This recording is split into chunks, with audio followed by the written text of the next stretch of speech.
Hello, this is kangaroo mother and child. ഇന്നത്തെ topic വരുന്നത് anomaly സ്കാനിങ്ങിനെ പറ്റിയാണ്. ഇത് പ്രഗ്നൻസിയുടെ മൂന്നാമത്തെ സ്കാനാണ്.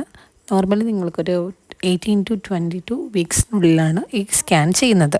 പ്രഗ്നൻസി പീരീഡിൽ നിങ്ങളുടെ സ്കാനുകളിൽ ഏറ്റവും പ്രധാനപ്പെട്ടതിൽ ഒന്നാണ് അനോമലി സ്കാൻ. അതുകൊണ്ട് നിങ്ങൾ 5th മന്തിൽ മിസ് ചെയ്യാതെ ചെയ്യേണ്ട ഒന്നുകൂടെയാണ്. ഇതിലൂടെയാണ് നിങ്ങളുടെ കുട്ടിയുടെ എല്ലാ ഡീറ്റെയിൽഡ് ആയിട്ടുള്ള കാര്യങ്ങളും അറിയാൻ സാധിക്കുന്നത്. ഇതിൽ പ്രധാനമായിട്ടും പ്ലാസൻഡയുടെ പൊസിഷൻ, അതുപോലെ ഫീറ്റസിൻ്റെ ഫിസിക്കൽ ഡെവലപ്മെൻറ്റും കുട്ടി കിടക്കുന്ന വെള്ളം, അതായത് അമ്നോട്ടിക് ഫ്ലൂയിഡ് എത്രയാണെന്നും കുട്ടിയുടെ എത്ര ഗ്രോത്ത് ആയിട്ടുണ്ടെന്നും അറിയാൻ സാധിക്കുന്നതാണ്. മറ്റ് പ്രധാന പ്രശ്നങ്ങൾ അറിയാൻ സാധിക്കുന്നത് ബർത്ത് ഡിഫക്റ്റ് എന്തെങ്കിലും ഉണ്ടോ എന്ന്, അതുപോലെ തന്നെ സ്പൈനലിൽ ഉണ്ടാകുന്ന പ്രശ്നങ്ങൾ, അതായത് സ്പൈനൽ പ്രോപ്പറായിട്ട് ഡെവലപ്മെൻ്റ് ആയിട്ടില്ല എന്നുണ്ടെങ്കിൽ കുട്ടിയുടെ മുഖത്തുണ്ടാകുന്ന മുറിച്ചുണ്ട് പോലെയുള്ളവയെല്ലാം അറിയാൻ സാധിക്കുന്നുണ്ട്. അടുത്തതായി ക്രോമസോം അബ്നോർമാലിറ്റി അറിയാൻ സാധിക്കുന്നുണ്ട്. ഡൗൺ സിൻഡ്രോം ഇതിലൂടെ നമുക്ക് അറിയാം.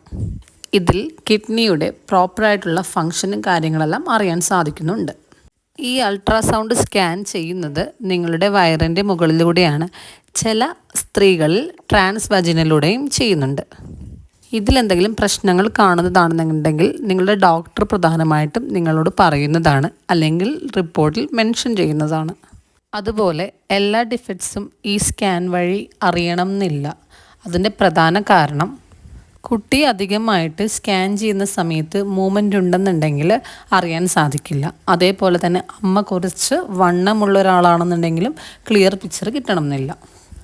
അതുപോലെ തന്നെ ഏകദേശം സ്കാനിങ്ങിൻ്റെ ഡ്യൂറേഷൻ ഒരു 30 മിനിറ്റിൽ കൂടുതലൊക്കെ വരുന്നുണ്ട്. ചിലരിൽ അതിലും കൂടുതൽ വരുന്നുണ്ട്. കാരണം നിങ്ങളുടെ കുട്ടി കിടക്കുന്ന പൊസിഷൻ ചരിഞ്ഞോ അല്ലെങ്കിൽ കമന്നോ ആണെന്നുണ്ടെങ്കിൽ ക്ലിയർ പിക്ചർ കിട്ടുന്നില്ല. അപ്പോൾ ഇതിനായിട്ട് നിങ്ങൾ ഡോക്ടറിന് നടക്കാനൊക്കെ അഡ്വൈസ് ചെയ്യുന്നുണ്ട്.